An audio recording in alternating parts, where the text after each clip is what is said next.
Hello everyone and welcome to Victoria's Cantina.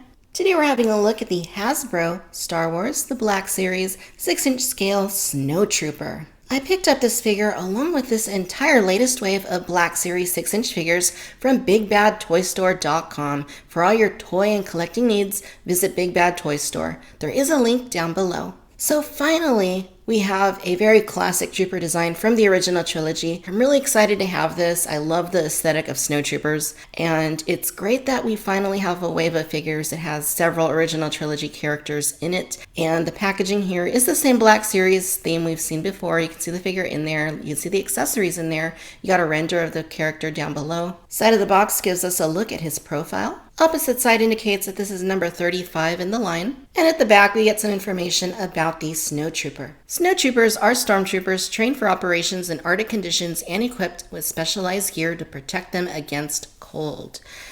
Pretty obvious, but yeah, that's what a Snowtrooper is. There's the top, there's the bottom. All right, I'm going to go ahead and take some time to get this guy unboxed. When we come back, we'll take a closer look at the Snowtrooper. All right, you guys, so here is the Imperial Snowtrooper out of the packaging, and it's a very nice looking figure. I really like what I'm seeing here. Now, one thing I do want to mention off the bat is that the color of the bodysuit looks a little bit darker on camera than it actually does on person. I'm not sure exactly why that is, and I have noticed that in other people's photos as well. It is still darker than the rest of the armor. It's still like a beige sort of color, but it's definitely not as dark as it's appearing on camera, so just something to bear in mind. The figure itself aesthetically looks great. Sculpt is fantastic, very nice proportions. Because of the backpack, the figure is a little bit back heavy, so you do kind of have to position him a little bit forward. And I even find that this figure is kind of naturally, let's say, predisposed to wanting to lean forward anyhow. And I don't know if that was Hasbro's intention, but it does help in balancing the figure. There look to be some very nice paint operations going on to the figure. You can see that backpack plugged in snugly to his back. And being a Black Series figure, of course, he's nicely articulated and comes with a couple of accessories. Here's a close-up of the Snowtrooper's helmet, and it looks nice. It's definitely just a regular run-of-the-mill Snowtrooper. With the Commanders, they have a different kind of helmet that's like hard down here. This looks like it's more of like a fabric or leather type piece. Actually, that kind of looks like a chamois. But anyway, it's a great looking helmet. I think that it's got a very nice aesthetic to it, very nice shape to it. And it looks very much like what we see in the film. Perhaps they weren't quite that shiny in the film, though. I think that needs to be a little more dialed back in terms of glossiness, especially down here with the chamois. That's kind of what I want to call it from now on. But it's a great looking helmet. The rest of the figure, the eyes are painted very nicely. The rest of the figure looks great. More armor down here. And this looks very nice painted details on there. Nice colors. And it looks great. He's got some protection down there. He's got shoulder pads. He's got gauntlets there to protect his forearms. They also cover the backs of his hands. And he's got a belt going on right there. It's got one of those little grenade type thingies that they carry. And you can see that he's got some armored knees as well. And he does have this camo. The camo is kind of stiff. It does kind of restrict the movement. I think aesthetically it looks great, but maybe they could have done something like vinyl, like kind of what they've done with some of the vintage figures, giving them vinyl capes and stuff. I think that probably would have been ideal. Maybe even soft goods would have allowed obviously the best amount of movement, but aesthetically I really do like how this looks. So maybe they felt that, aesthetically that was the best choice. And I do agree that it looks really, really good. As far as the camo goes, it's got very nice texturing to it. I really like what they did here, how they painted it to kind of bring out some of that detail. It looks really, really good. Legs look good. This underbody suit looks nice. It's got nice folds and wrinkles to it. Looks very nicely insulated and warm, I would assume. And the boots look really good too. You can see that there's a lot of nice sculpting and texturing going on there, as well as a lot of paint detail going on there to make them look kind of dirtied up and muddy. I'm not quite so sure they were this discolored in the film.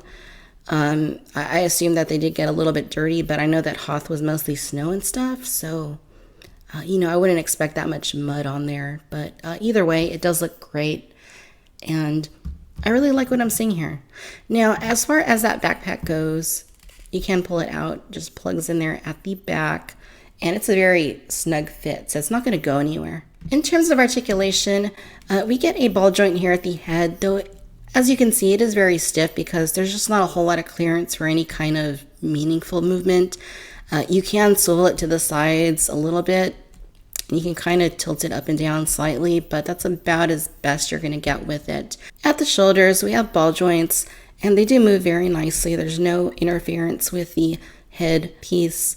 You get ball hinging at both of the elbows. Very nice movement there. Bends and swivels at both of the wrists. This one goes forward and back. The other one goes up and down. He has a ball joint at the torso. Again, like with the head, there just isn't a whole lot of movement here. You can go side to side, and that's pretty much the extent of it. It doesn't really do anything else. You do get ball hinging at both of the hips. Again, they are restricted because of the cama, but you can move them forward at least a little bit. This little crotch piece right there kind of gets in the way, so you can't move them forward all that much. He does have swivels at both of the thighs.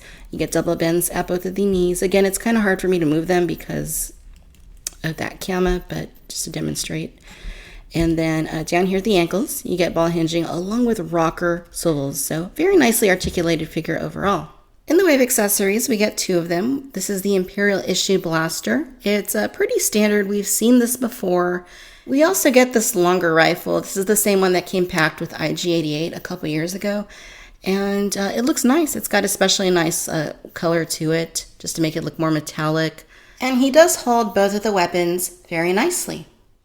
Alright, ladies and gentlemen, so there you have it. This is the Hasbro Star Wars The Black Series 6-inch scale Imperial Snowtrooper. Overall, you guys, I am very happy with the way that this figure turned out. I think that aesthetically, it looks fantastic. I really couldn't expect a better looking sculpt. The helmet looks great. The colors look great. Even though the suit that he's wearing might seem a little bit on the dark side, no pun intended, it still looks really good. Backpack is nice. The weapons are nice. Articulation is okay. At least for the arms, it seems to work very well, but then the head is really restricted, which isn't a huge deal. It is kind of expected given the design of the helmet. But the hips are also restricted because of the cama. Again, not something that's totally unexpected given the plastic material that Hasbro used. I do really like the design of the character. I am a huge fan of the design of Snowtroopers, and I've always loved collecting Snowtrooper action figures, and finally having one in the 6-inch scale makes me pretty happy. I think Hasbro did a really good job, all things considered, and I'm hoping to maybe even pick up a second one because I really do like it quite a bit. If you're a fan of the 6-inch Black Series, or especially Imperial Trooper designs, then you definitely want to get the Snowtrooper for your own collection. Alright my friends, I hope that you've enjoyed this video. If so, do give us a like, do subscribe. Let me know your thoughts down in the comments. Be sure to follow me on Facebook, Instagram, and Twitter, where we talk a lot about Star Wars action figures and collectibles. As always, I'd like to thank you for tuning in, and until next time, bye-bye.